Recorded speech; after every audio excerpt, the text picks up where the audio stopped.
Good evening, and welcome to this edition of the Island Stats Football Show. I'm your host, Earl Based, joining me, our co-host, Macy O'Dill and Garrett Punchy-Dill. We are rating coach Nikita Robinson.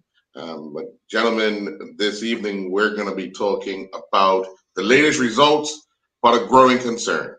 The growing concern would be, for me, that we had a Premier Division team forfeit and a First Division team forfeit matches this weekend. But first, let me run down the scores from this week. We had in the Premier Division, Devonshire Cougars 2, PAC Zebras 1, Hamilton Parish 4, Boulevard Blazers 2, North Village Rams 6, Crossroads 1, St. George's Colts 4, Dandytown Hornets 0.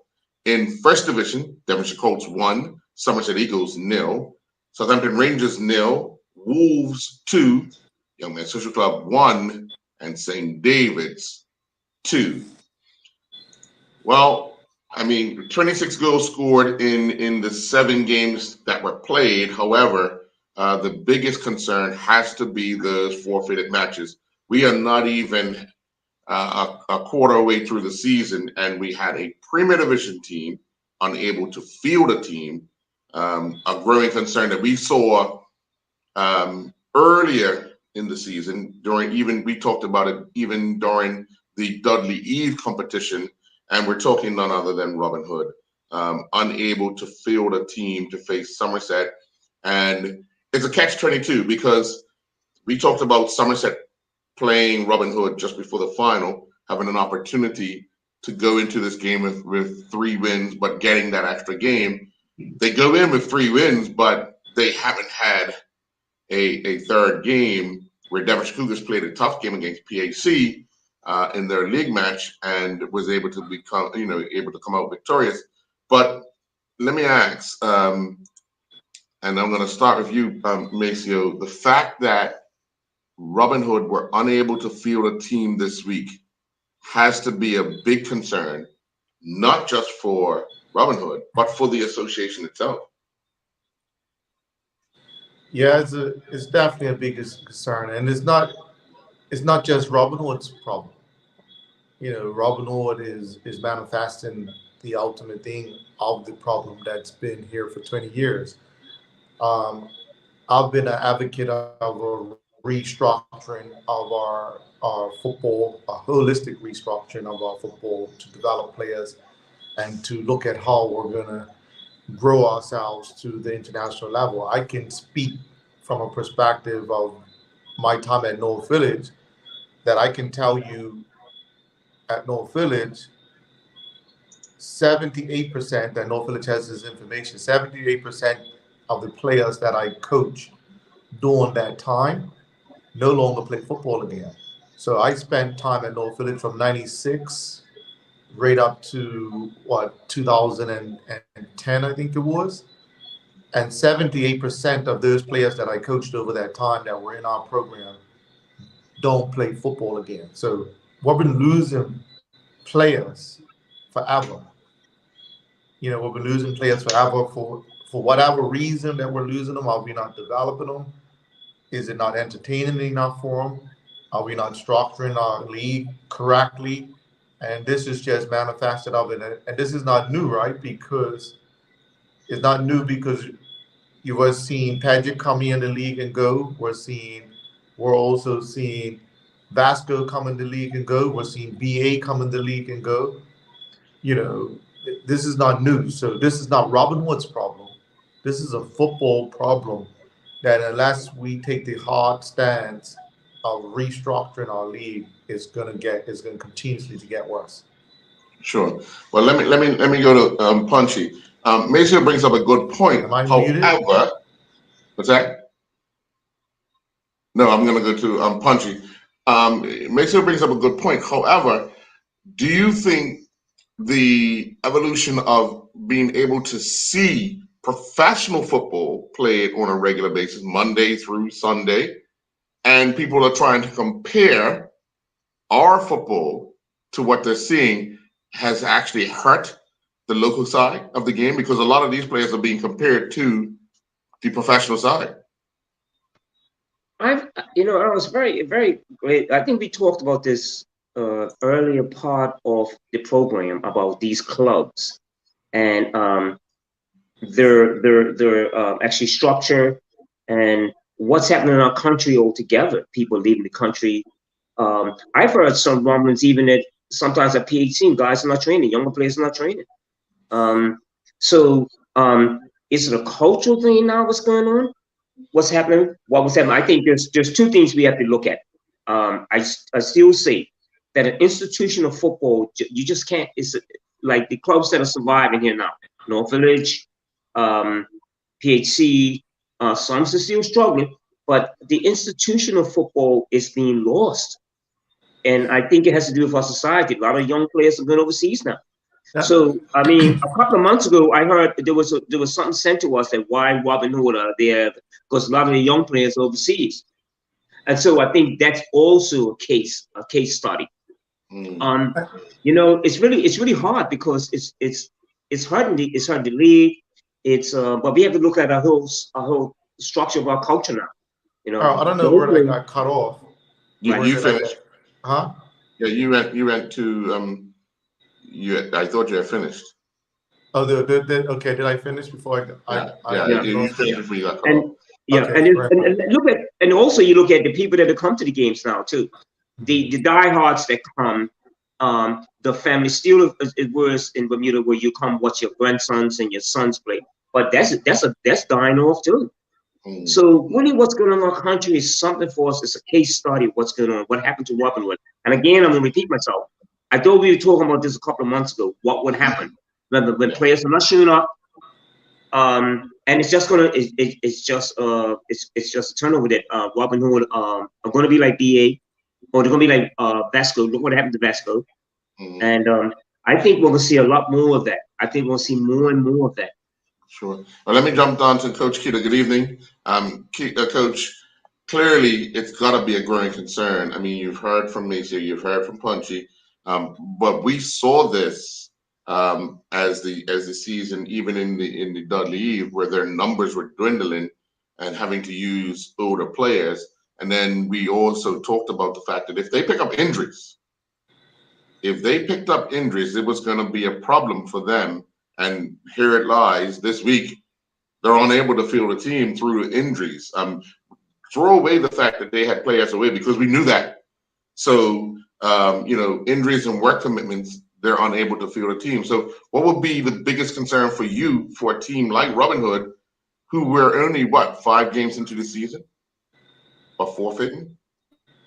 Yeah, well, at the end of the day, it's sort of tricky when you don't have a junior program, so to speak. So as far as I know, Warwick Archers feeds into them, but Mm-hmm. a lot of those Warwick Archers players end up being end up going off to school, end up going overseas for better opportunities, correct?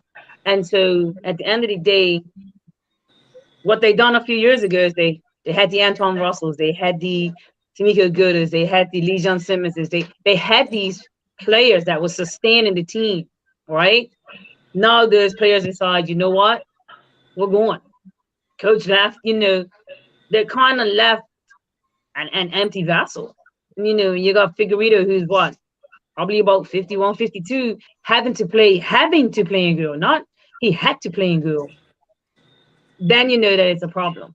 And I agree too that our football has to be structured probably a little bit better. I guess the FA is looking at that with this whole new restructuring process that they're going through. But I see that and I've always been weary of that. With all divisions, all leagues, you'll find a mass exodus of players from even the under 15s, those leagues going and playing in a club.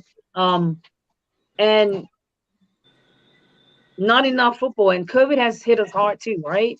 And Mm. and we think that Robin Hood now not playing, we still haven't even experienced what COVID done.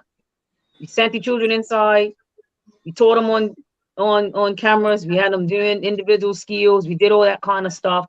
A lot of children lost interest, right? Play more PlayStation cards were bought than footballs.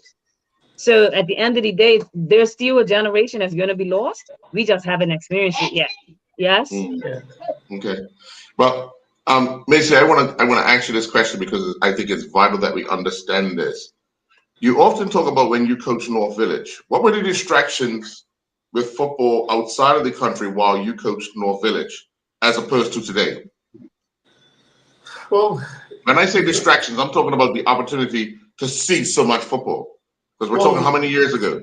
You know, I left North Village, North Village part of it is in 2010.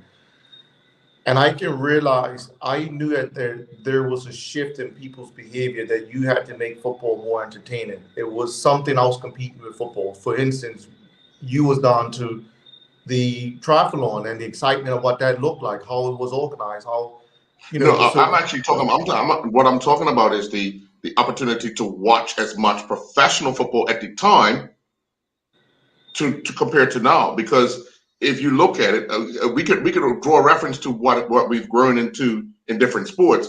I'm talking about the football aspect where back in the day, and I keep not arguing, but I keep having discussions with former players about even when Punchy was playing, we only watched professional football on a Saturday night. Now the availability is every day, and so many different people that you wouldn't ever see at a football game in Bermuda know all these players because of the availability to watch it. So I'm asking you, compare it to what those distractions were when you were coaching North Village to what the coaches are dealing with right now, and also having to deal with the fans because they get to see football. You can turn on your TV right now and watch a football game. Professional. Well, it should be it should be, in my opinion, something that's motivational to the players to reach the level. And my answer to that question is that we have to entertain these players more, and even if it's money, right? If it's money incentives that they need, if it's, you know, we have to incentivize them to be able to keep them in the game, and we have to create pathways for them. And if we don't create pathways for them, those distractions are going to take over. Those distractions of, you know what, do I come training, or do I watch Manchester United on TV, or do I watch Harlem on TV, or do I play on the weekend? You know, those distractions become much more powerful to distract from wanting to play. My answer to the question has always been is we have to entertain these players more. We have to give them opportunities to grow more, because they're not Punchy and Parks where they gonna play because they love the game. They're not Gumbo or Joe Trot or the players of that era that they're gonna play because they love the game. That's not what they are. You're gonna have to incentivize them. You're gonna have to give incentives for them. That explains why they're not that good either. Yeah, and it doesn't explain, for me, it doesn't explain why they're not that good. They're not that good because we're not got the adequate facilities, coaching, and structure to make them better. Okay, because so this is not a problem. This is still a problem. Good point. This is a problem for professional players too. Yeah, but Maceo, Haiti and Jamaica don't have immaculate don't have immaculate facilities. What are you comparing it to? Yeah, they don't have immaculate facilities either. I've been to Haiti. They don't have immaculate facilities. And the one facility that they do, I will say, because the dollar value is less, the money that FIFA gave them, they've been able to build what they call I can't even remember, the girl something, right? But that's because the dollar value is very, the girl project is much less. So what we get money to build and what they get money to build, you know what I mean? It's football is not bananas. So while I understand where you're trying to come with this, I'm never, and I'm telling you right now, I am never, because I've never been that person. I'm never gonna understand the lack of pride. Where you say to me, like, Punchy and Parks and them had pride playing for North Philly, and they were good players. The Dennis Bronze and all them, they have pride playing for the. Why have we lost the pride in playing for the club? Because we're not giving up, we're not paying them. Right. Because we don't give them nice grass to play on or perfect football. No, the reason why I lost the pride is a good debate. Again, pride is something that is built collectively. It's not something that's given. We think it's given, right? It's not something that's given. So to compare with that generation, and that needed football to get out. This generation don't need football to get out of their lives. They can go to university. They can do so many other things in football. So in Haiti, they need football to get out, to get a better opportunity in their life. Our people don't need that. So we have to find another way of entertaining them to make football, and not just football, to make sports relevant to them. Not just football. So not to pick on football, we have to make sports more relevant to them to better their lives. Right now, I can tell you there is a lot of people that don't see sports as a way of bettering their lives. Although we are advocates for it, we see Keto, sports is better your life. Punchy, sports is better your life. Sports is better my life because I've had certain opportunities through sports. But there's a large amount of people that don't see sports, in particular football, cricket, that's an opportunity to better their lives, and we have to do a better service in bringing that reality and that pathway to the people that we're losing. Because we're spoiled. Yeah. Because I spoke to a Haitian player who spoke a bit of English, and I said it. I was of that mindset. You guys work harder because you use this as a way out of your country and all that kind of stuff. And she said that doesn't build character. That's got nothing to do with character. That has nothing to do. She's like, I live in Los Angeles. I live in California, and I play for Haiti. Right. And I work just as hard. Man. Let me let Punchy jump in before we take a commercial break. So let me let Punchy jump in. It's so interesting what we're talking about. I mean, I know we're not going on and on, but all points are relative in terms of what's happening. Like Macio's point, Keita's point. At least we're having a discussion when I come in. Now, let me ask, I'm going to say it to all of you. Now, this is what I'm seeing, the decline, and I'm saying the television, this sport that we love so much is being tested on a Sunday afternoon or Saturday afternoon, just like you said, Earl. So if it's 1 o'clock and Liverpool are playing Aston Villa, okay? Now that's the 12:30 game that maybe that spectators following social club. Now it's freaking, I'm gonna stay here and watch that. Then you got the NFL. Now you got basketball, right? Then you got the La Liga. Then you got Bayern Munich. We are like, we're up against it here. So how are we going to fix this? And I think it's really important to recognize it, sir.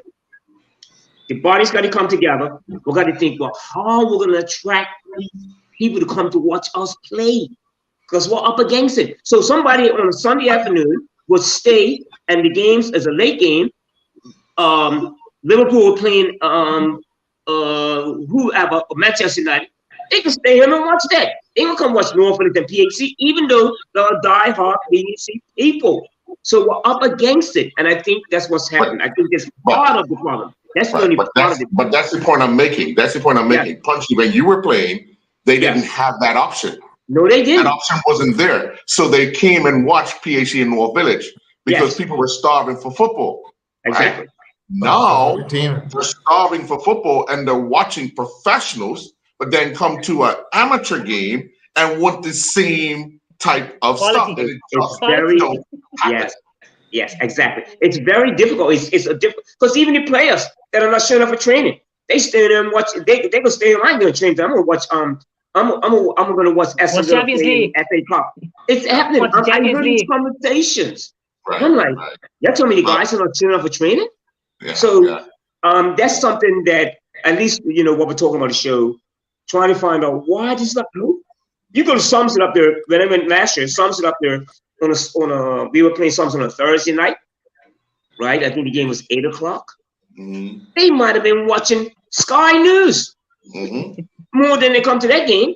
Right. Now, the question will be, why? Are they seeing less quality, or what? So that's really a question to be asked. I mean, and we need to have this discussion. So I think in all of this, I'm not going to go on about this, about what's happened to BA. Structure, more promotional football in this country, much more, and then coming up with some type of structure of the league, because that's not it's going to be probably another 5 years, man.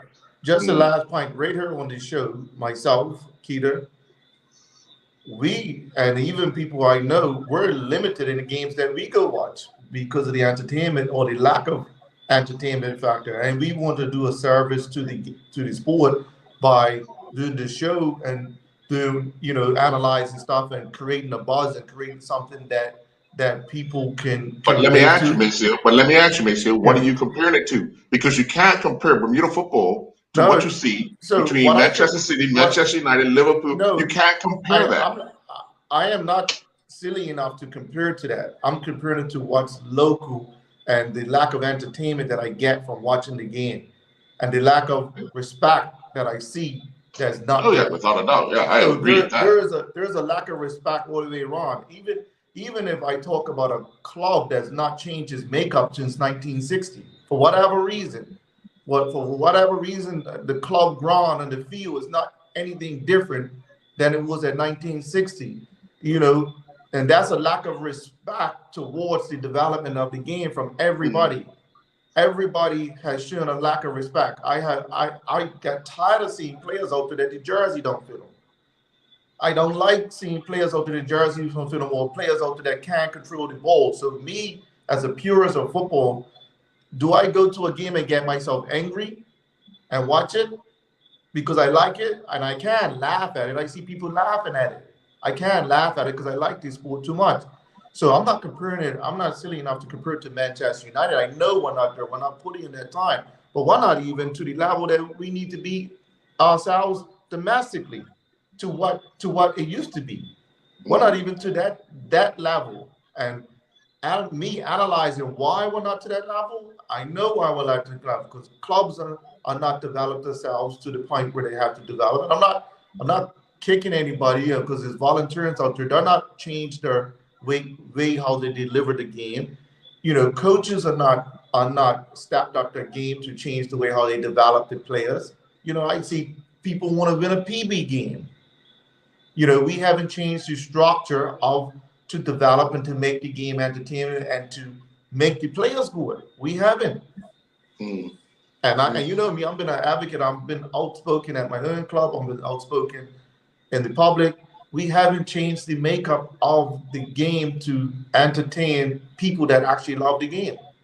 I know Keita loves the game, and she don't go, and she will pay. I know she will pay if the game was entertaining. Oh, she's paying. I don't have a choice. I have a choice. I ain't got my media pass, so I don't have a choice right now. I'm going to pay. Yeah. Let's send you a bill, Earl. Yeah. No. Maceo is possession of it. So look, let's take a commercial break. When we come back, we'll have more. It's the Silence That's a Football Show. We'll be right back.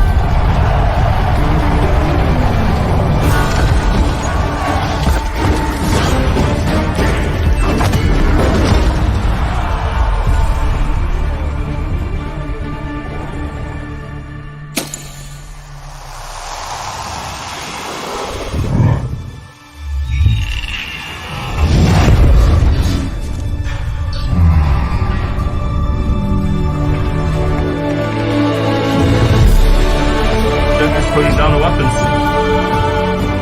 You seeing this?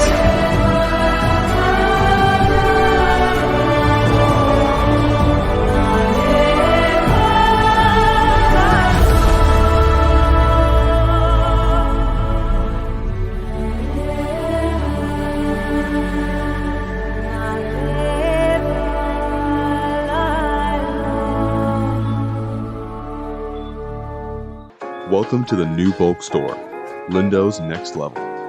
Wake up in the morning with enough coffee to keep you running throughout the entire day.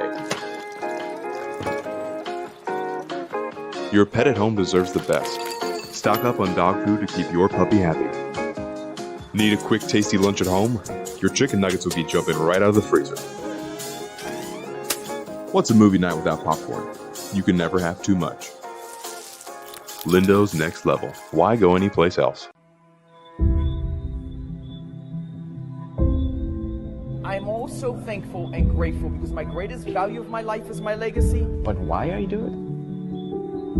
I feel supposed to do it. I was put here to be here, to do what I'm doing right now.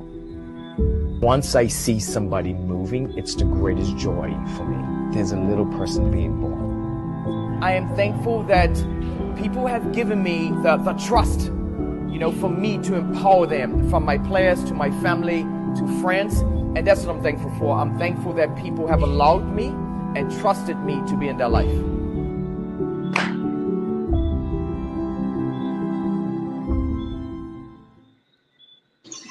And welcome back. Well, clearly we are in a period where we're talking about Robin Hood forfeiting a match, but there was another match, Island Rangers in the first division, which is also going to be a concern. But when we get to the first division, we'll talk about the fact that Island Rangers forfeited a match. They couldn't field a team against BAA on Saturday night.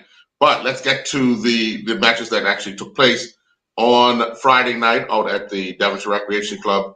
Devonshire Cougars took on PHC Zebras. Devonshire Cougars, this was a big match for the two teams. Going into the match, they were looking to keep pace or try to stay pace with a team like North Village Rams or catch them up. And Devonshire Cougars were able to come away with a 2-1 victory. Coach Keita, let's talk a little bit about Devonshire Cougars. I mean, they have, well, in the league, they're pretty much been a roller coaster of a ride. But, when it seems like they need to get a job done, they got the job done against a PHC team who have now lost twice in the league on a Friday night.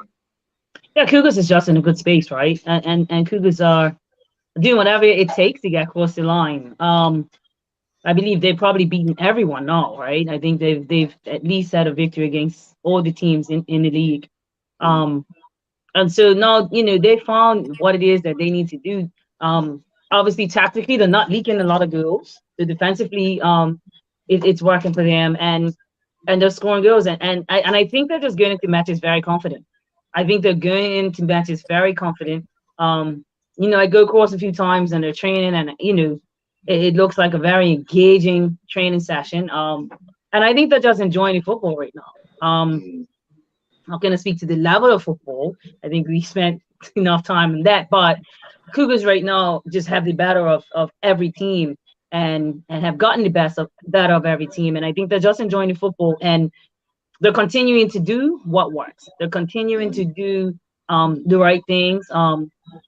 Obviously, getting scored on, they'll just go back to the drawing board, figure out why they got scored on. Maybe they have a videographer. Maybe they're watching videos. Maybe they're not. Maybe they're just out there playing football and enjoying it. So I haven't been to a game yet, but I definitely want to get out to see a Cougars match to make a better analysis. But based off of what I hear, and in talking to different individuals, Cougars are enjoying their football right now. Yeah, so Punchy, a team like PHC who have a lot of talent, we know what they're capable of, but their second Friday night match, they came up short against a Cougars outfit, having lost to North Village in their first match on a Friday night. I spoke with someone who's got a little knowledge in terms of what's going on there. I think what's happening at PHC also is a very young team, a very young players that they're, so I think that's also going to be a problem. Yeah, I wouldn't say they're being thrown at the deep end because they do have some good technical players. But in terms in games when they're playing against North Village, when they're playing against teams like Cougars, that seniority or that quality in certain parts of really either winning the game or tying it, I don't think they have it now, because I still think that Marco won.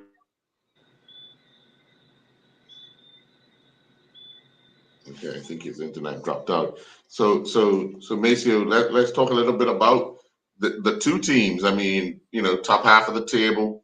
Cougars were able to eat that one out. But where does a team like PHC go from here?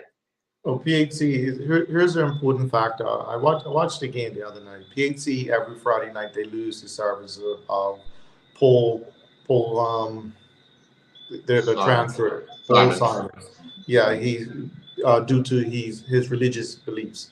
So every Friday night, they lose his service, right? So that's a factor. That's a contributing factor to why Friday nights look like it does. They lost both Friday nights, and he's an important factor in their team. And But notwithstanding that, Cougars was able to go down in the game, and they're finding the solutions. I mean, the kid Elijah Darrell, he keeps scoring, right? He keeps scoring. He keeps popping up as a goal scoring winger. And let's just speak about Elijah Darrell a minute. He started football late at 19, and he's got a good approach to training. Because he was a track and field athlete. You know, and he works on defenses. He keeps showing up in areas and gets these goals, and now he's putting me in good habits. Cougars are finding a way to service him, with his aerial ability, because he was a former high jumper, right? So he tires the defense, and he tires the defense. So they're finding the solutions to get games across the line, and we know Cougars is a momentum team, right? And PHC seemed like they had their best chance last year with all the players. I think they're now going to be a few years away from challenging again. Sure. And then on Saturday, it was Hamilton Parish 4 defeating Boulevard Blazers, who could only manage 2 games.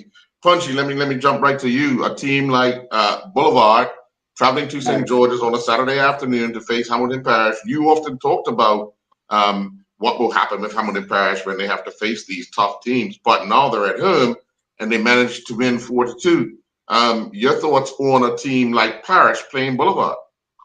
I always thought that, I think when we getting back to what I said earlier, I'm sorry, I'm off here, but you guys can hear me, right? Yeah, we can hear you.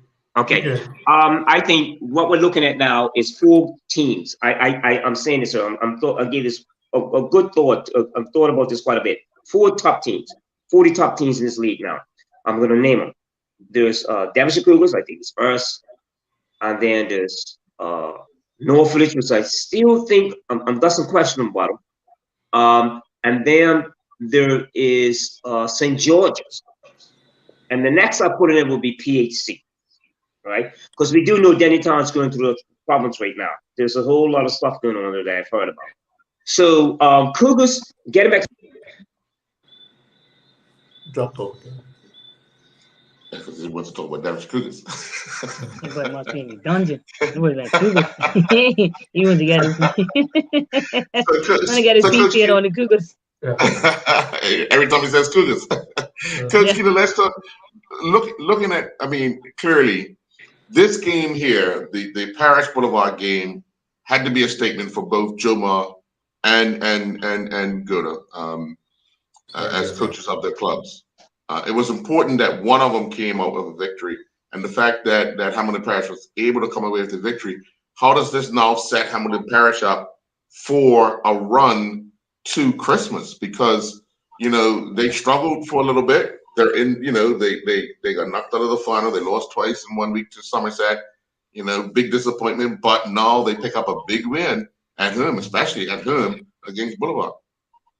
Yeah, and again, we figured that this would be the game for Sergio to kind of get back up on his feet, right? So came in kind of firing, took some slams, and now, they stuck to it. I think they stuck. I don't think that they let down their guard too much. I think that they just had a reality check and realized that, hey, wait a second. No, here's a team where we can actually get back to how we were playing and how we want to play. And so I'm not surprised at all that Hamilton Parish won, as I feel that the teams like the Boulevards. I was surprised that they didn't have any success at Somerset, but I think the teams like the Boulevards and the Crossroads and the Robin Hoods will be the teams that Hamilton Parish now would be able to manage. I think that when we look at the current state of the Dennytown team, that Parish kind of took a hold of a wounded horse. So I think that we, even for us in the beginning, I think we had Parish challenging for the title, right? Because we kind of looked at what had happened last season and who Dennytown were and who they were when we saw that scoreline. But when they came up against, more structured teams, better teams, we saw what the result was. So I think that, depending on who they play next, again, is one game at a time for them. But Boulevard would have been the team that I would have bet that Parrish would have bounced back with, and had an opportunity to bounce back with. And now it's about Sergio realizing what he is and knowing what he is, and now how do we use that, whatever they did against Boulevard, how we use that now to play against the next team, whoever that may be. Yeah. Maceo, let's talk a little bit about Jomar's task now. I mean, it's a tall order. Yeah. And with Jamar's thing, for me, I've said it. I've had the conversation with Jamar is about his organization and setting up his team. Mm-hmm. I've always felt that his organization and setting up his team lacked a lot to be desired. He's a very on the field coach. When he's on the field, he can manipulate what's going on in the game and make good substitutes to aid his team. But his team's not coming prepared defensively, and he's got a tough job with the personalities at Boulevard. Right. He's got a very, very tough job with that personality, and it takes a very organized. And I always, the only example I hear of Boulevard's exact success is the Andrew Bascom area, where he organized a community. He went in deep and organized players, and players grew in stature, with the talent that they have. And to be fair, just being blunt, Jamal doesn't have that type of organization, and he doesn't have a team running. He operates in a one-man show a lot. He doesn't have if you just look at him, he's carrying the balls across the field. He sometimes has to be the medic. He doesn't have a team around him to support proper organization either. Yeah. Oh, let me go back to you, Punchy, because you got cut off when you started. I want to make it quite clear. I wanted to bring full circle why I had it clueless.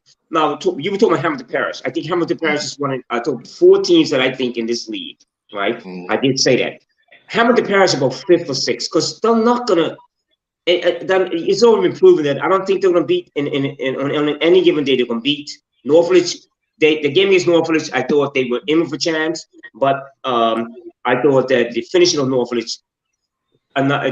took care of that. So, look at the results that Hamilton Parish are putting against the other teams. The top teams we're talking about. It's not been positive results. So I think Sergio is gonna grow there. Maybe they might get in the next half of the season, they might get an odd victory against one of those top teams. But I still think we're dealing with the 4 top teams in this country. And Denny Town is getting out of the phase now because I know they're having problems there. But what Sergio would have to do, if he's going to become 2nd or 3rd, I think maybe in the cup games they might do okay in the FA Cup. But I'm still thinking that they're still a 5th or 6th team. Simple as that. Yeah. The next game, which was yesterday at Bernard Park, I often listen to you guys talk about Norfolk is not there yet, but they're leading the league undefeated. They've only given up 2 goals. They've scored 19. They have 18 points from their 6 games, so that's 6 wins. Norfolk beat Crossroads 6-1. I see everybody's ready to talk. So you know what? I'm going to you first, Coach Keita. North Village settled. Yeah, I mean, again, Ken is going with the nucleus of players, and then they're learning and they're understanding each other. My 2 guys are always going to be extra hard on. It's never going to be good enough, right? It's like your house is just never clean enough. But no, whatever it is that is happening for North Village, again, they have a solid goalkeeper. There's organization. They're defensively, it's not perfect. But again, whatever is happening is working. They're league 2 goals. That has to say a lot for some teams that are free scoring, right?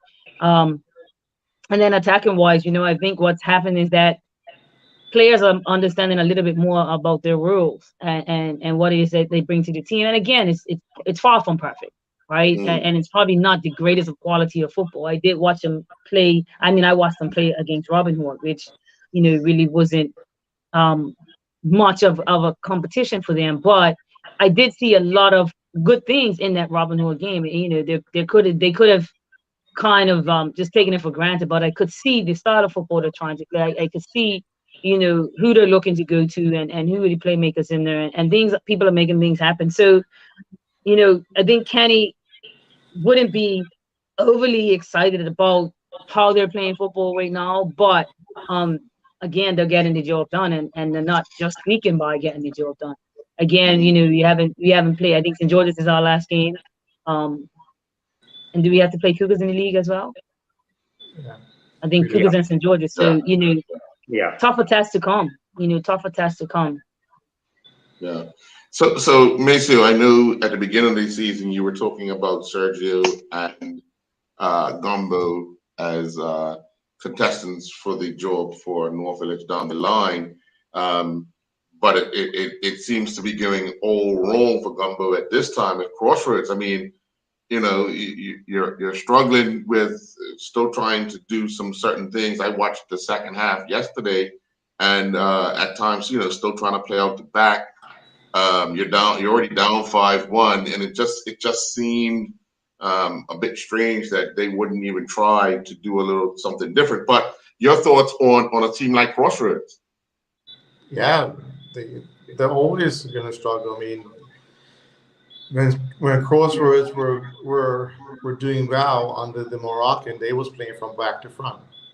They have a striker in Donovan Thompson that drives off for crosses coming in the box and turning people around. Gumbo's nature of football, the way that he likes football, doesn't look like that. You know, it looks like can we play at the back, and this is what I always say about coaches. You know, about at this level is about results. It's not about teaching people how to play football per se. You know, it's about trying to figure out how to get results, and you might have to change your tactical approach to get results. You know, and Crossroads doesn't have the players to play at the back. They might need to play from back to front and turn teams around and make games a little bit more physical. But is Gumbo comfortable with that way of playing football? Yeah. And probably not. You know, probably not. He's not comfortable with it, and this is where he gets caught up in coaches' philosophy of how they're in love with the game versus the result to get to win the game. You know.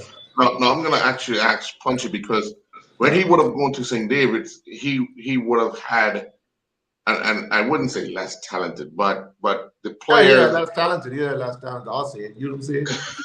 I'll say it. I'll say it. I'm blunt. They had less But you talented. had Punchy at the time. You would have had to adjust to the strengths that you had in your team. So similar to what I would say what Gumbo is going through, what Sergio is going through, and even though we see a resurgence of Somerset, what Scott Morton had to go through, you have to look at the strengths of what you have at your disposal at the time. So what would, I mean, understanding that, because you've been through it, what are some of the things that you think that actually those three that I just named off, if those teams, Somerset, Hamilton Parish, and Crossroads, what do you think they need to be doing as coaches to utilize the tools they have? Well, I think I might add to what Maceo said about understand what you have and what to work with. And it's a real learning curve for me at St. David's. I was thinking and say, oh, I'm gonna play this type of football when I first started, you know. And I was like, this ain't gonna work. No way. I had Jerry Laws playing up front. There was Lucky Pitcher. There was PJ White. So I figured, you know what I'm gonna do? I'm gonna make sure I go from back to front quick. That's it. And Jerry Laws scored a lot of goals. There wasn't nothing dignified. There wasn't nothing great about St. David's when I first went there. But I had to figure it out. In the first couple of practice matches, I was like, this ain't going to work. We got beaten by North of some commercial league team. Joe Chua and those guys came in and beat me up. I was like, this ain't going to work. No. So I'm having a talk with some fellas and my brothers and saying, look, hey, McGarrett, just do something different. They ain't about that, dude. Just get them. And then the other thing is getting them fit. I did that. I remember my second year down, I brought Eddie Wilson on there. They were running up on the heels. So I said, yeah, this worked. And we did very well. So getting back to your initial question about Crossroads, I don't think they have a whole lot of good players. What the Moroccan done, they were fast, they were fit, and the ball went from back to front. Donovan Thompson always had chances. He ain't getting no chances now. There's 5 or 6 passes out the back. Donovan Thompson's like just big. And when he gets the ball at his feet, there's always something going to happen. Shea Brightman, what you do with Shea Brightman? So Gumbo has to figure this out. He has to figure this out. Hamilton Parish, another heart surgery. I think surgery's going to be all right. I think they're going to be okay. They have to have more courage.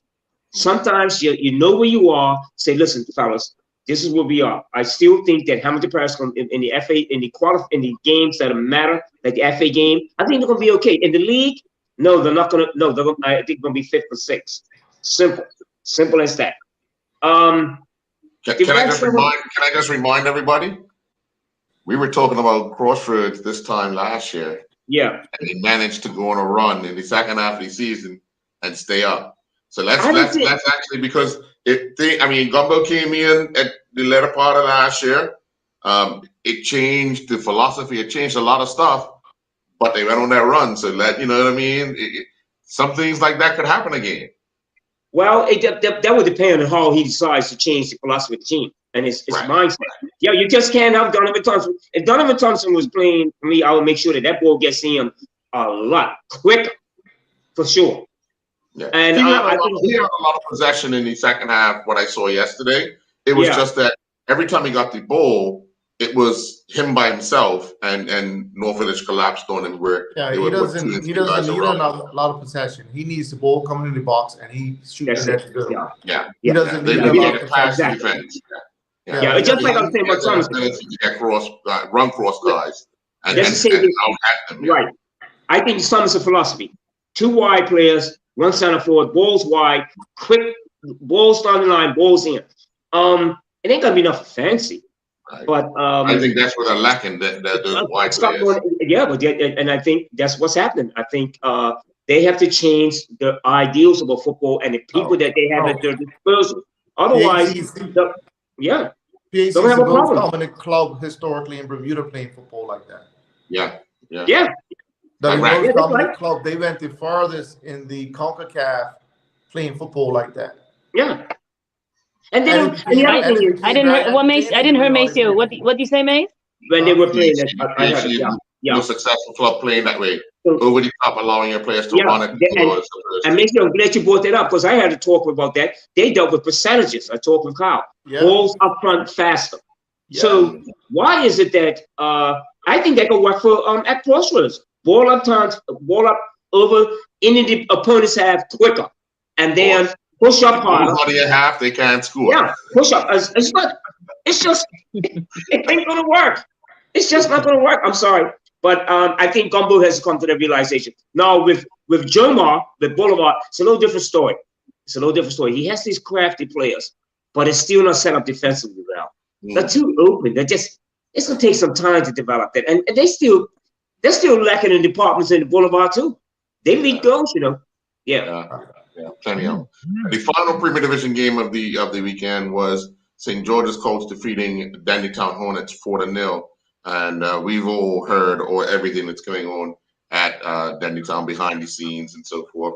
Their club's struggling right now. They're struggling with results. They're struggling with internal stuff. They're struggling. They're showing it on the field, even as defending champions.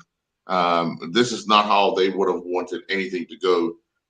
So Maceo, looking at a team like Dandytown, and hearing what you're hearing behind the scenes, you had Jermaine Bean Lindo, walk off at halftime last week. I can't even remember if he played this week. But when you start having those internal issues, and when things don't go right, it actually rears its ugly head really, really fast. So where does Jomar go? Like, how does he come out of this? Oh, you're talking about Dandytown. Dandytown. I'm sorry, Dandytown. I'm Gerald Bean. You know what? And Jomar. I'm always gonna favor and speak about my experience with the player and as a coach, because that's where my bias is. My bias is with the player and the coach all the time. We spoke about winning the league, bringing the club back up to a level, and the next season what goes wrong. It reels its ugly head. I've been part of that. I've been a part of winning a triple crown, being a streaker, and the next season win nothing. And you know what? What I recognize the first day at training, I come to training with my players. The incentive's not there. One of the incentives looked like the field wasn't cut. These things that administrators of clubs need to do to push to the next level and to add freshness to it. And then it becomes on coaches and players to make these things happen. So I can see it happening at any time, and then people get frustrated. And I'm not saying that frustration should lead to them walking off the field, because definitely not. I could go back and speak of a Keyshawn Bean that scored a hat trick in a final to win North Philly Triple Crown, and in that season, because of the incentives not there to push him forward, it takes him 3-4 more years to get back to a level. He put on weight, he didn't train as hard. So Danny Todd's going through that. Then I see it. I saw it coming. They was going to go through that because they would need an incentive to keep themselves going. And unfortunately, clubs are not in position to incentivize. That's the other piece. They're not in that position.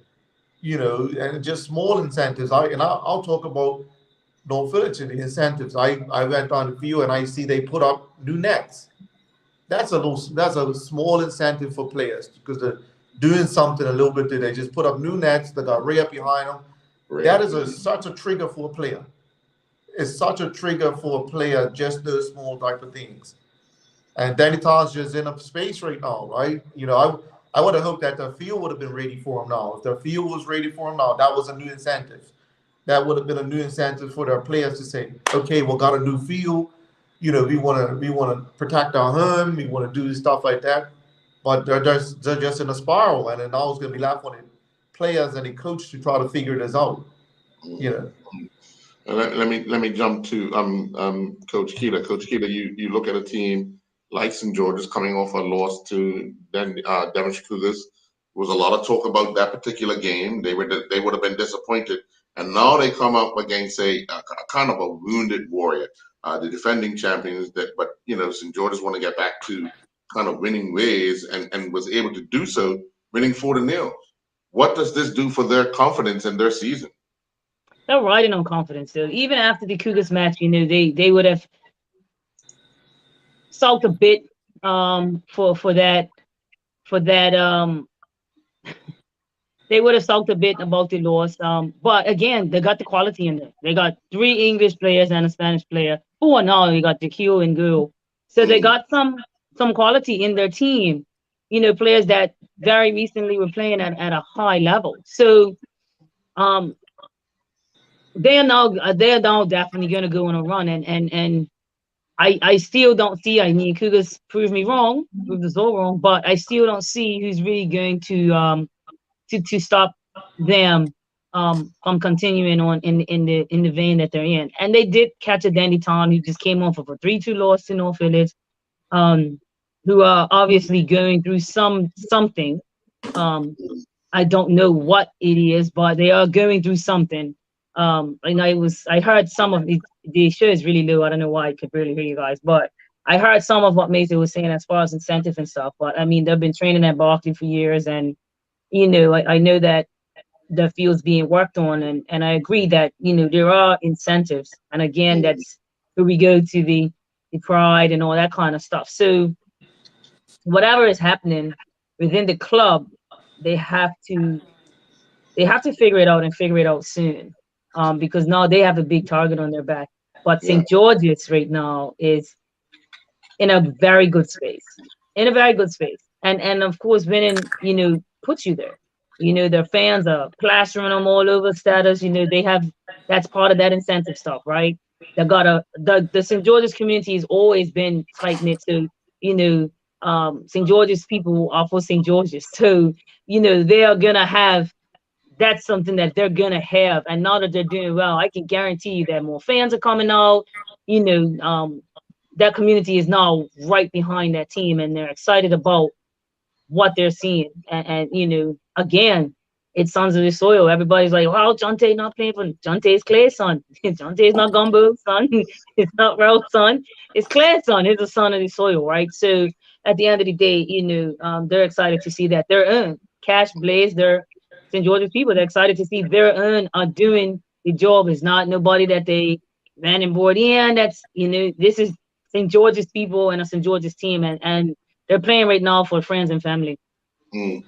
So Punchy, looking at it, I mean, you could see the spiral of a Denny Town, but you see the rejuvenation of a St. George's team. Just what's your thoughts on both teams, heading in quote unquote opposite directions? Because if Denny Town don't get their act together, they could find themselves not in a relegation battle, but trying to qualify for the Dudley Eve if they go back to 16.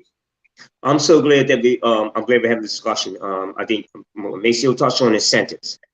But anytime being without that club for the last 2 years, like last year was a high for them. And all of a sudden, then I can imagine if their club was ready, the field was ready, and everything. I can imagine what it would be like this year. And I'm not blaming Jay Bean for this, but there's a real thing what Macio's saying in terms of what the problem is. What I think's happening with that club. Jay Bean's they just find an excuse. A new coach, and I listen to him. But I think that's one of the problems. And also Maceo talk about earlier in the season. Can Bermudian players repeat can they keep the standard up? I think they've dropped the standards. And then start blaming coaches, and the blame then you start pointing, the fingers start getting pointed at. Now, let me go full circle with St. George's. Let's take Jonte Smith out and two Hall boys, and what will happen to him? Not that this St. George is incomplete now. Don't get me wrong, but what they brought now is that now is a complete thing. It's a completion of the finishing off those. I don't know I wasn't here when they lost to Cougars, but they said they could have won that game. So what you got is Jonte Smith and the two Hall boys, which makes it so interesting when I'm talking about the top 4 teams. Because I'm gonna tell you. We are now, I wish more people would come and watch when St. George plays North Village or St. George plays. Because now you'll see these guys are playing at the highest level, John Tate, playing at the level where he was playing at. I mean, for real, don't you want to see that? Just see what he's like, and the two whole boys that are playing. So there's quality there now. And it's just adding the coaching staff is doing pretty good, right? And so they're really, it's serious business down there. Now, my thing will be this, sir. How do they build on this, sir? What do they do? And I think everybody's built into now. Everybody's come, I work with one of the St. George's players, and we talk quite a bit of what's going on. I'm saying, keep your feet planted. I give them some advice. But the thing about it is, you got to take them seriously. They only lost 2-1 to Cougars. So you just can't say that this is just, with John T. Smith and there's two Hall brothers, that this is by mistake. No, they got quality there. So again, again going back to Denny Town, Jesus, man, it's sad. They have quality. Mentally, it's just going like this now. The fingers are being pointed at this person, and you know what happens with players? Then they start trusting one another. They mistrust one another on the field. Mm-hmm. Oh yeah. Without a doubt. They're just it's the blame game now. It's the blame game. What really is going on there?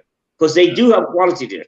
On any given day, when the mind is right and they're in a good space, then time will beat a lot of teams, sir.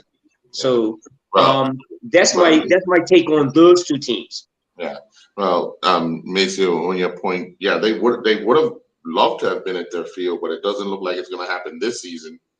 And to be honest, it doesn't look like it's going to start next season either, because it looks as if they need to do some more work, especially at the far end next to Standard Hardware. That. And those are important things, like just little things for footballers. Those are important things to trigger the motivation. And just so we know, while we're talking about local players, but this is the same thing that happens with professional players, right? There needs to be triggers and incentives for them as well. And it's not money incentives all the time. It's just different phases that they're in in their careers. I mean, you see what's happening to Liverpool, right? They're not at it. You know, City are able to stay at it year after year, but they add Haaland. They add this incentive to their team to keep refreshing and keep pushing it. You know. Yeah. That's Well, right, mate. That's why United's struggling, because Old Trafford needs to be upgraded. I totally agree with you. No, Right. exactly. Even if Totally agree with you. they need to become New Trafford. Yeah, exactly. Yeah. It's not the Theater Dreams anymore. Oh, that's a good one, Earl. That's a good one, Earl. Let's take a commercial break. When we come back, we'll talk about the First Division. We'll be right back.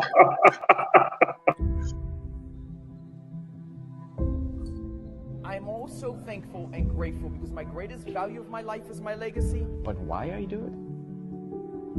I feel supposed to do it. I was put here to be here, to do what I'm doing right now.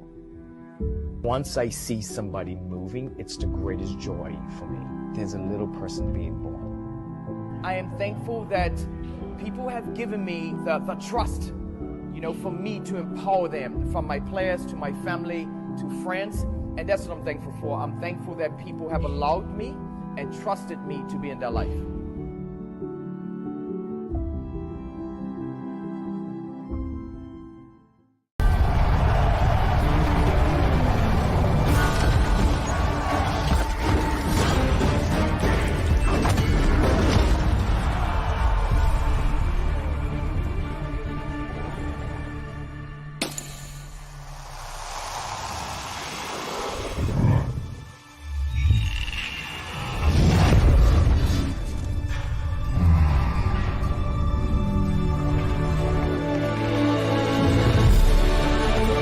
Putting down the weapons. You seeing this?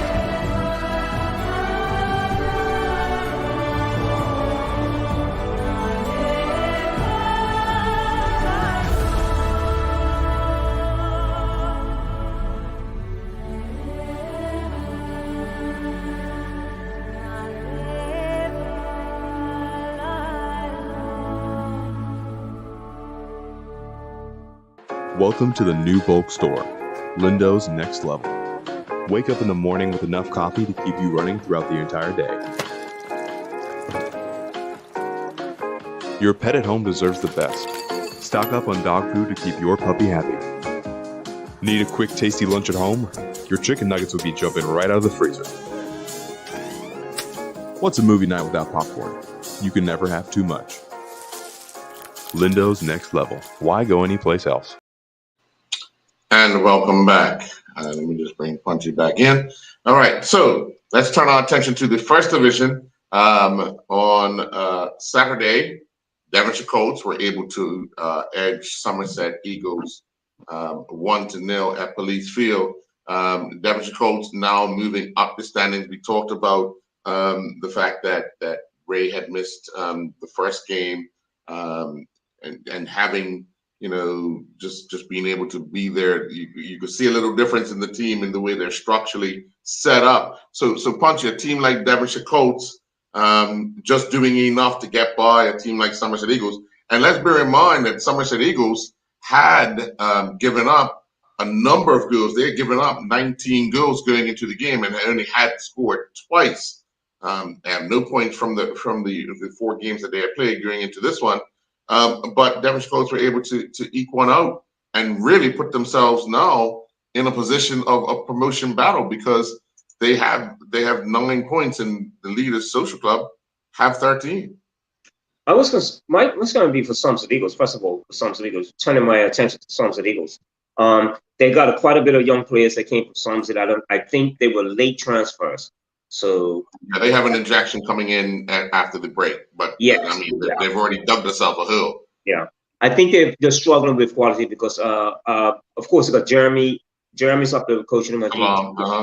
Yeah, it must be a cause for concern for them. Jeremy's not from the Somerset Eagles. You know how that is in the West End. You got to be part of that. Do they trust you? But Somerset Eagles. Whoa, that's a cause for concern for me. Now with Devonshire Colts, I'm still not sure. I'm sure about them. I don't think they're going to be promotion contenders this year. No, they're still in rebuilding. I don't know what is his position there now? Is he coaching? What is he doing there? And I don't think that, maybe they want to rebound. Maybe they're finally going to turn this around a bit, because that was an institutional football. So I don't know. I'm still not fully convinced about Devonshire Colts and the restructuring. What's going on there? Okay. Maceo, I mean, I know Punchy just talked about Jeremy, but Somerset Eagles continue to struggle, although they only lost 1-0, which was probably one of their better results as opposed to better performances. But it's got to be a concern for Jeremy, because you're 5 games in and you haven't won a game and you only scored twice. Yeah, I mean, that tells us a story, the lack of quality of a player. Lack of quality, the amount of goals you gave up and you scored. To be honest, the conversation about Somerset Eagles, they're close to death too. Like they're close to death as a club, a football club. They're close to death, and a lot of these clubs are very much close to death. They are. That's the conversation. And the quality of what they're putting out there every Sunday is just poor. Is poor compared to what the quality that once they put out there. I mean, Somerset Eagles once put out Kenny Thompson, Dale Russell, Sam Mabry, and players of that quality, right? They was able to call on players of that quality, but we don't have players of that quality that they're putting out there, And like I said, the stats say it all.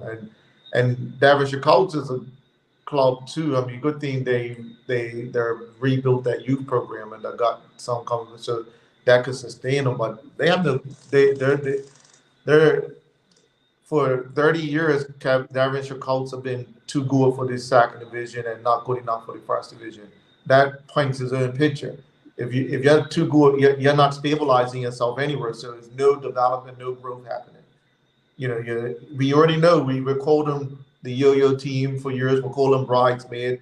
Those names have always been attached to them. For 30 years, they've been too good for one division and not good enough for the other division. They're not corrected that problem.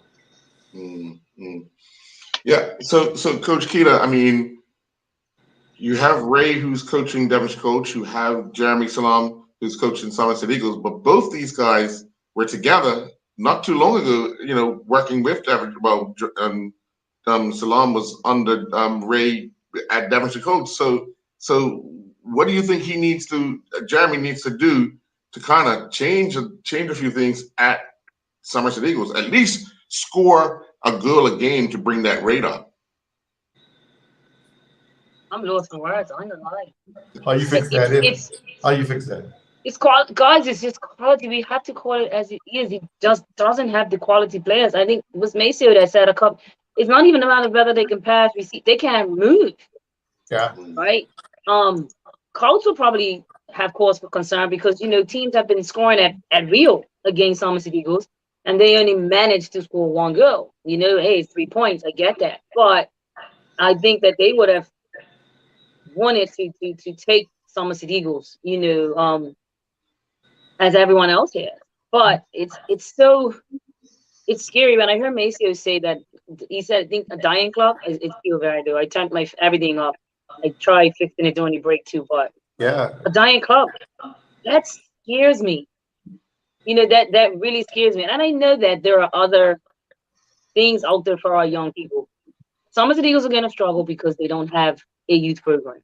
I don't think they do anyway. They don't. Right? Yeah, they have to kind of rely on the players and are we getting players that want to play football?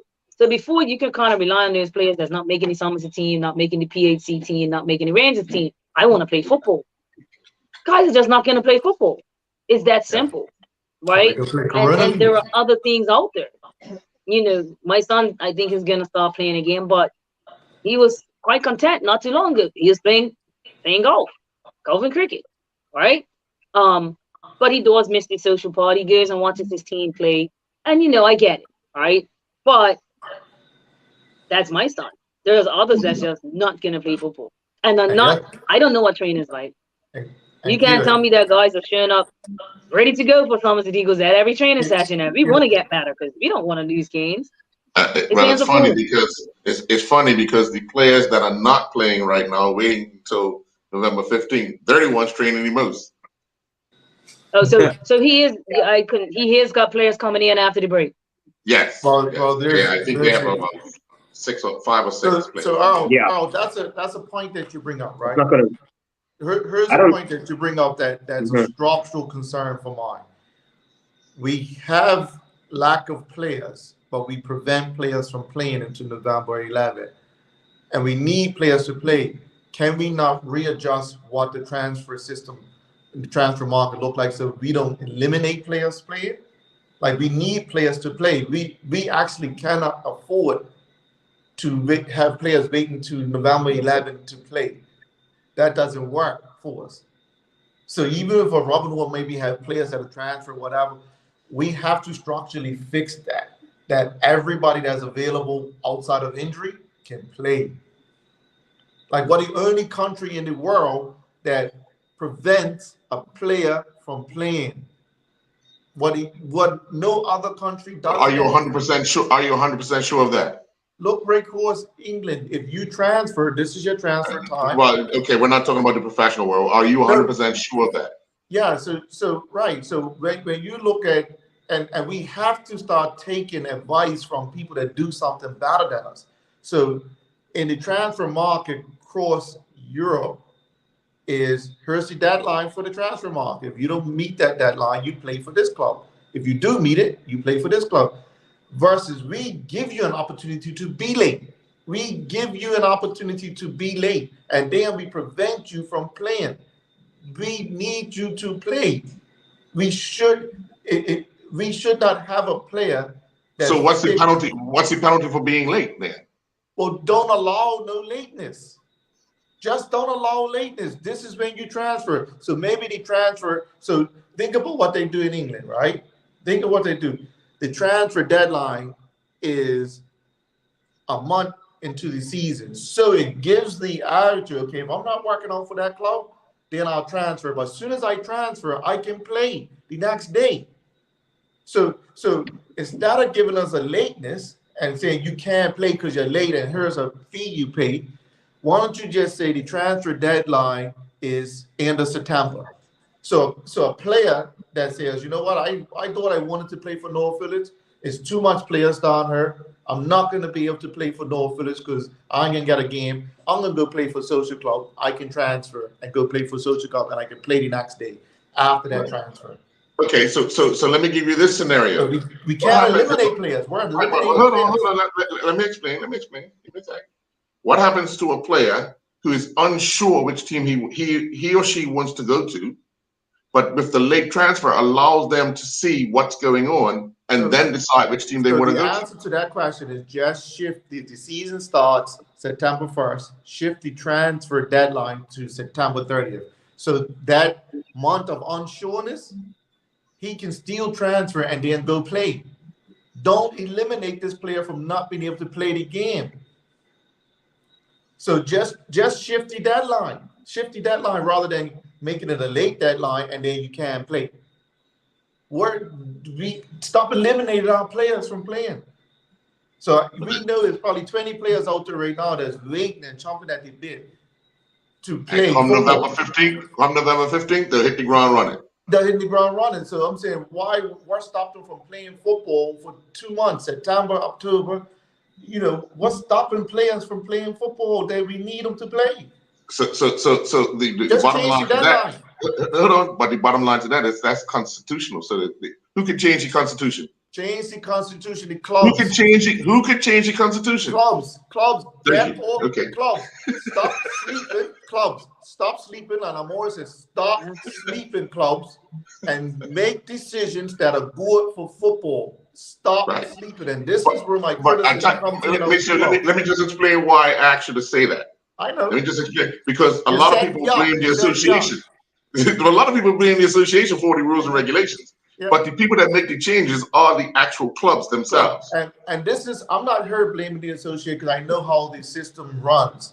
Right. I've always been critical of clubs I've been critical of my own club, my own time at my own club, because I've also talked about creating a learn system. I say, look, clubs, create a learn system. If I got 40 players down North Village that I can't use, can I create a learn system that I can learn them to social club and social club? I want $200. I'm gonna learn you this player, and I want $300, $400, or whatever. Create a learn system and put it and implement it at the. Now you're going from amateur to professional. But let's move on. Let's move on to the next game. Let's move on to the next game. Yesterday at Southampton Oval, Wolves defeated Southampton Rangers 2-0. Interesting fact. I don't want to play no more. I don't want to. I'm throwing all my toys. I'm taking my cricket bat. I'm taking my football. I'm getting playing. The game is over. No one is playing no more. It's over. Well, coach. To tell you the truth, let me just see. We all actually. You took Wolves. Don't worry about it. You took Wolves. Right. I did? Yeah, you took Wolves. No way. Okay, I'm back in again. We can play again. Here's my football. Another week you got your bat in your ball. But interesting fact, Wolves were strengthened by the addition of Troy Tucker. We know Troy makes a big difference whenever he plays, no matter which team he plays for. He makes a big difference. And his ability to control a game, would have calmed a lot of the play that Wolves have. Would have calmed it down a lot. So Maceo, as a person that knows somebody like Troy and Wolves getting over the hurdle of beating Southampton Rangers, what your first thoughts of somebody like Troy Tucker playing for Wolves and helping them? So Troy's a player, right? He's a player of international standard, right? He's probably not got fitness right now or whatever. But a perfect example, he was developing a young family. He's been developing his young family. His kids been doing scrambling. And now you got to figure out how you get this guy into football, because his kids are not into football. Like, you do whatever you got to do. If you figure out how to take his kids to scrambling and make sure he gets to a game, or you do what you got to do to make Troy play football. Troy, what do you want to play football? That's how I would be as a coach. What do you want to play football? Because I need you to play football. You bring a level of entertainment. We're scrubbing to Saturdays. Whatever. Troy, what do you need to do that you can get? Troy, do you secretly train once a week? Because you can train once a week and be better than everybody training. What do you do to make Troy play football? Right. Do you go talk to his wife? Can you sit down with his wife and say, look, can you let Troy play football on this day? And please, and we'll send you to the hairdresser, or we'll send you to shopping or something. What do you do to let Troy play football? Because it's good enough, and you want those players play. Yeah. So Punchy, looking at Southampton Rangers, they started off the season rather well, but back-to-back losses now. This is the second week they've had a player sent off in a match that is really now starting to show signs of what we saw last season in the Premier Division. No, they're not as taking the licks that they took in the Premier Division early in the season, but now you could see some of that lack of discipline creeping into a Southampton Rangers team, because now things are not going their way.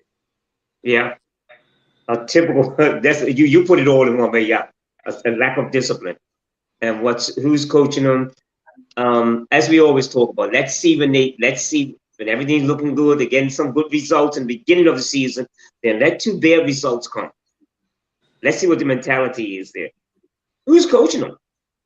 What do they have? I haven't seen them play this year. Michael Richardson, who used to coach Social Club. Okay. Let's say Michael Richardson. I think this is his first coaching stint at a senior level. Am I correct? No, he was coaching Social Club last season. Oh, okay. All right. Well, it's still a development stage up there. What is Rangers? Who are the players up there? That's kind of a difficult situation that he's in, because it's going to remind me, is there any quality there? And if he does get promotion and becomes up there, what's next? What's really next up there? I think there's still a similar as what's happening on Southampton Rangers, what's happening in a lot of these teams in Bermuda, similar to Southampton. Like Somerset Eagles, you got to be very careful what's going on up there in terms of quality and what's the projection for the next 2 years. Sure. And if something doesn't happen where you see some type of progress, then people will just stop playing, which I think is going to happen of Somerset Eagles, unless it's turned around after the new players come on board, the ones that are coming in after November, which is going to be interesting. But for Southampton Rangers, they're just going to be fourth. There's a third or fourth thing. There's no promotion hopes there. I'm very sure of that. Sure. Coach, you was jumping in there. I kind of got excited for Rangers. I thought, okay, you know what? Maybe something might happen. You know, Rangers are a prestigious club. Like you know, when those type of clubs are, you know, going downhill, you know, it's sad. It's sad for me, you know, and you all would have seen Dion Stovall's message at the end of the cricket season, right? So, like, what is Rangers gonna become? Like, what is Rangers gonna become? You know, if it wasn't on a football field, they definitely were dominating in the cricket. But again, victims of not having a properly structured youth program. We gotta be careful. As Mason said, dying clubs. We're gonna start going to games and we're gonna be watching 5 and 6 teams playing football every week. Guys are not gonna show up to play the same team in the next 3 weeks. Yeah. It's just not gonna happen, right? And you know, unfortunately, we saw that in the women's league. You know, we started with 10, went down to 8, went down to 6, was 5. Next thing we had was 3. Like, you can't imagine that would happen with our men, but it's happening that way. It's happening. You got teams that's not showing up in the Premier League. In the Premier League. That's right. You know, we had some incidences with Rangers last year in the Premier League. You know, things that should not be happening in our Premier League. So it's very worrisome for me because the little people that are playing for Rangers, what are they going to have to look up to? Like, what are they going to see? What is the pathway for them? You know, so I was really rooting for them. I know I picked Wolves, thank you. But you know, Rangers were doing that thing, and I thought, okay, this is what they need to get back for it. You might remember, I just put out the season we were at North Village. I was concerned about football in general at that time. At that time, yeah. I was concerned. I was generally, once I learned the dynamics of football, I was concerned. So now, it's like I think we are football is at a dying stage unless we rebuild, drastically rebuild, drastically. Yeah. So let's move on to the final First Division match, and bit of took some slams. I took some slams. Young Man Social Club league leaders went down 2-1 to St. David's. They got a new sponsor by Ditto A. Mighty Moa. That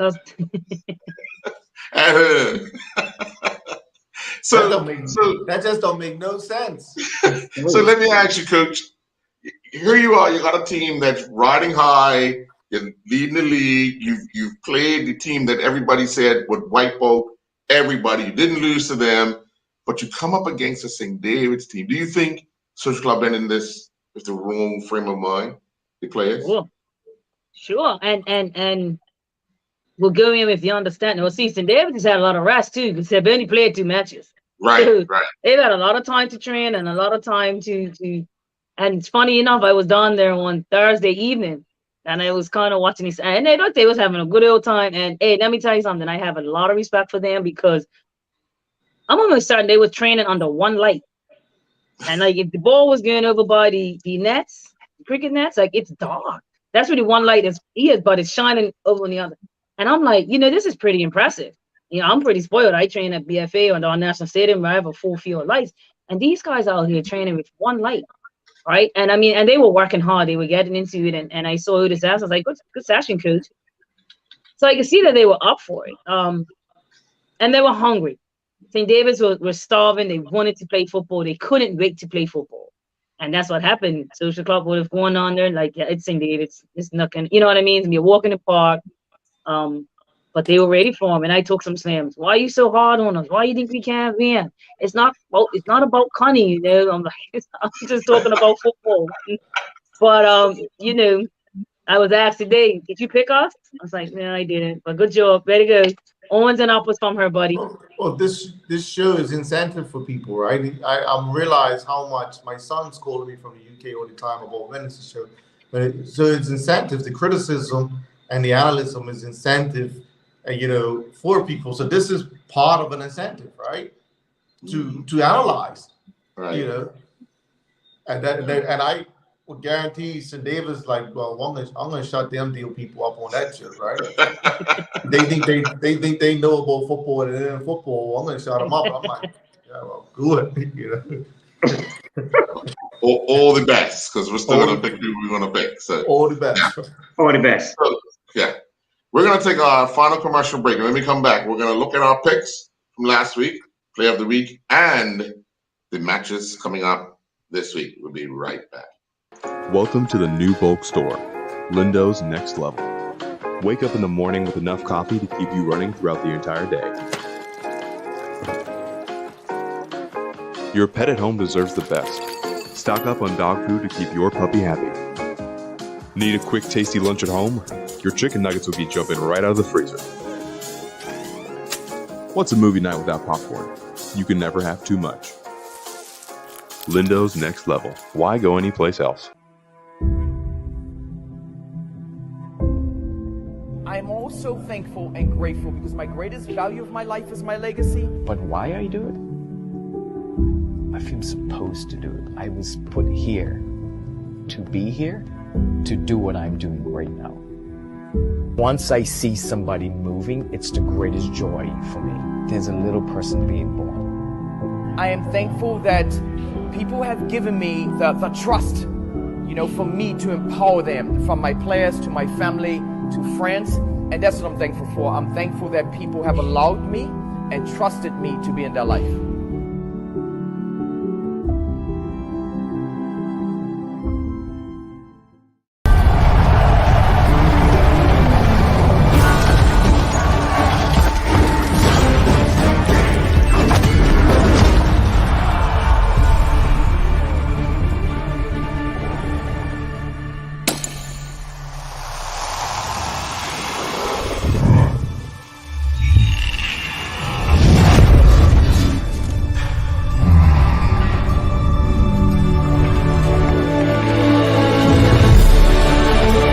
Putting down the weapons. You seen this?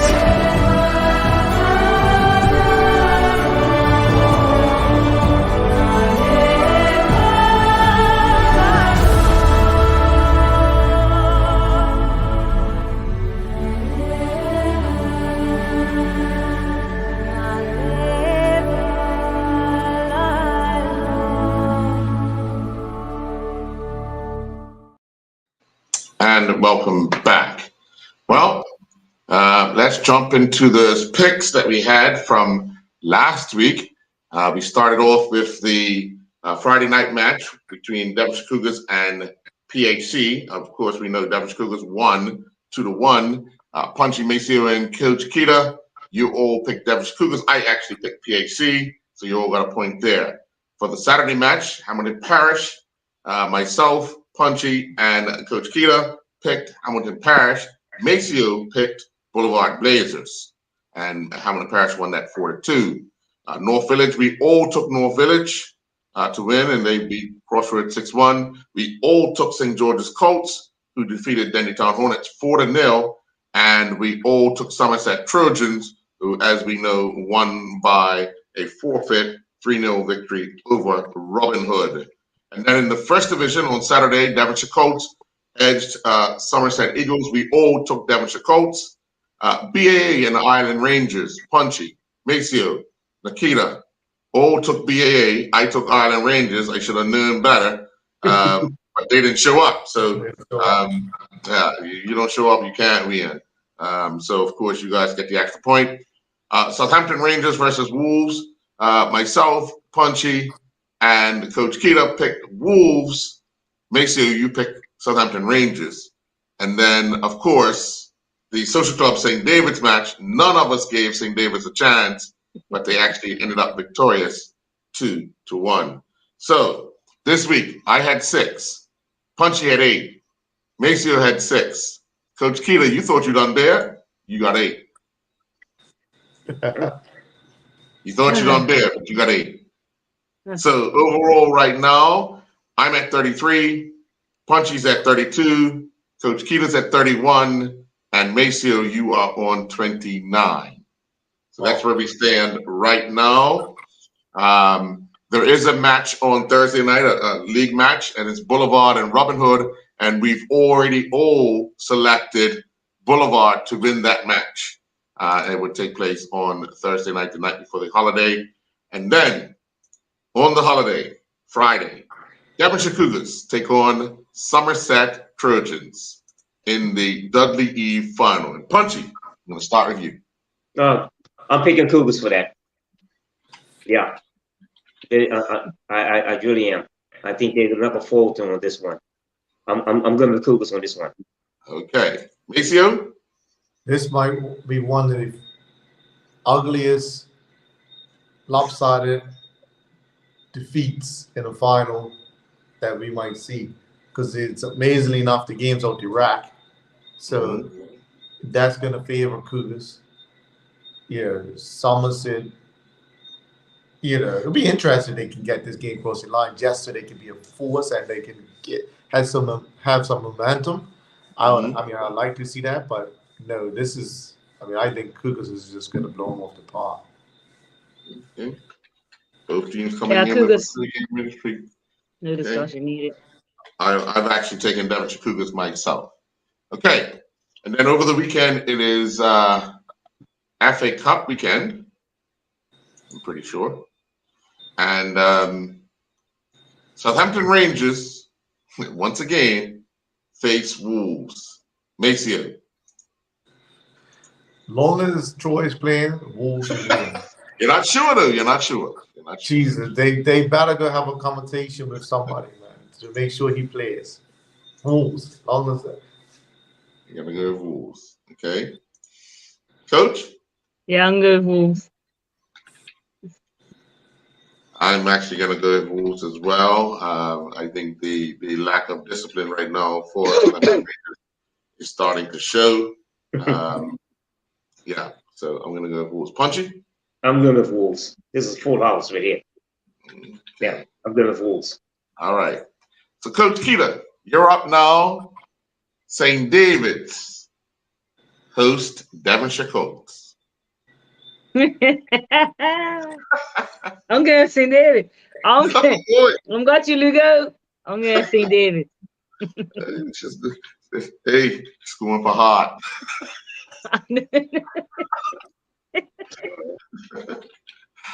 I'm actually going to take Devonshire Colts, who managed to beat St. David's 1-0 the last time those two teams played. We remember that up Somerset, and I think as long as Ray's there, he can structurally handle his players, and I think they would have the edge. So I'm going to take Devonshire Colts. Punchy? I'm going to take Colts on this. I think that's a one-off situation for St. David's. Definitely. Mr. Lugo, I wish you the best, but no. I think Devonshire Colts they would take this game very serious.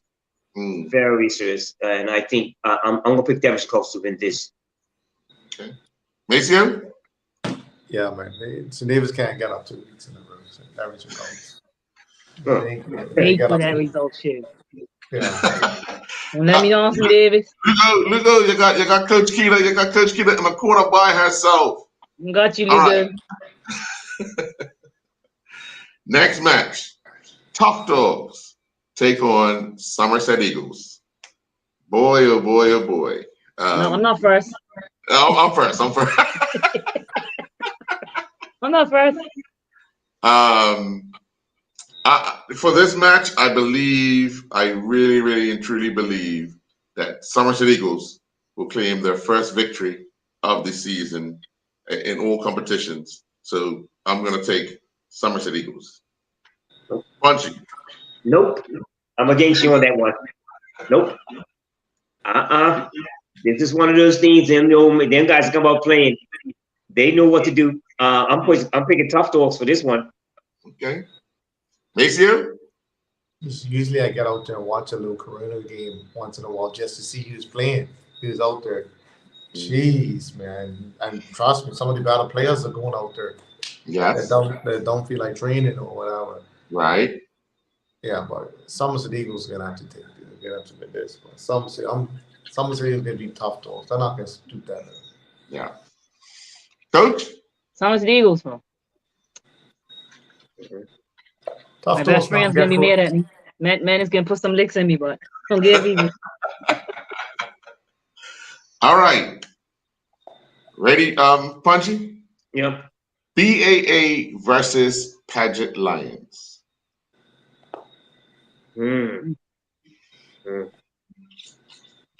This is a tough one. A FA game. I'm gonna go with Paget for this. Okay. I know Andrew's there, but I'm just thinking Paget's got just a little bit more in this. I think I'm going with Paget for this one. Okay. Maceo? Yeah, Paget. Yeah. I'm good with Paget. Okay. Well, one thing's for sure, you can safely walk into your building tomorrow. Yeah, he stopped me on the street. Coach? Paget.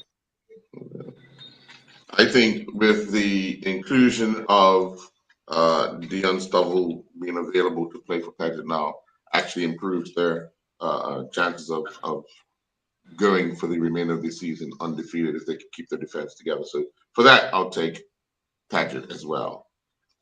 Maceo, you are up for the final game, and this is a tricky one.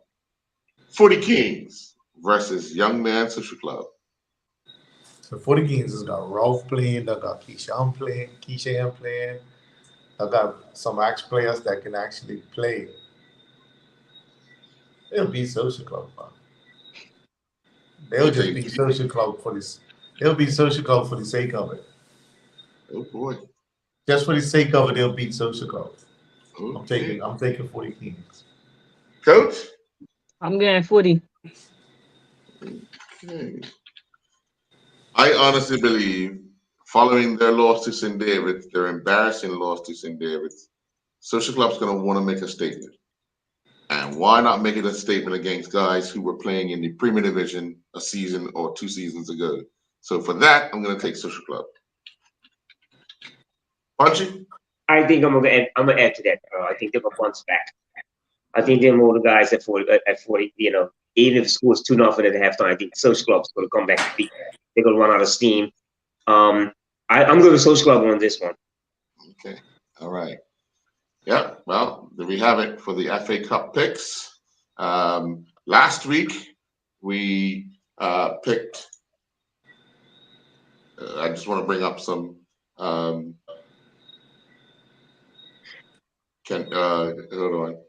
on. Can masters play if they're associated with the club, with a club?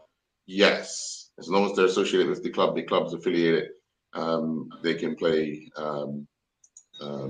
There. Okay, has some UK players. That's right. Hold on. They're Check masters. me. Check me. Yeah. What? What? I put you in the match. You know, Coach, I put you in the match. I'm in the match. All right, don't play if you go. Man. Right. Well, as we said, we were always a week behind in picking the player of the week. So for 2 weeks ago, we had D-Trey Bell, and this was the presentation at Goslings. All right. Well, D-Trey Bell, congratulations on being selected the Goslings Player of the Week. Your performances for North Village have been outstanding thus far. Up until last week, you hadn't given up a league goal, and it's a remarkable feat for a goalkeeper. So congratulations on being the Goslings Player of the Week. Thank you. Appreciate it. And that was D-Trey Bell. So now for last week's performances, we have 3 outstanding players. One, Paul Simons, scored a hat trick for PHC in their 3-1 win over Crossroads. We had Janico Butterfield, who scored at the death for Social Club, who came from a goal down to defeat Wolves, and that was his 2nd goal of the game. And then also we had Keno Butt from Devonshire Colts, who scored a hat trick as they won their match last week over, who did they play? Who did they defeat? It was 5-2. Trying to remember who they beat. Who's that? Devonshire Colts 2 weeks ago.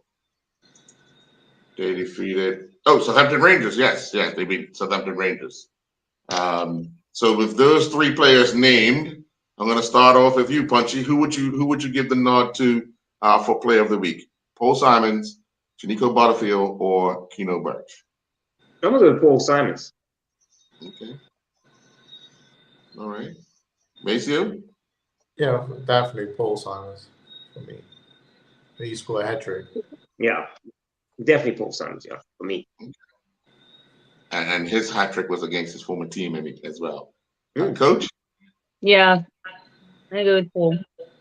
Okay.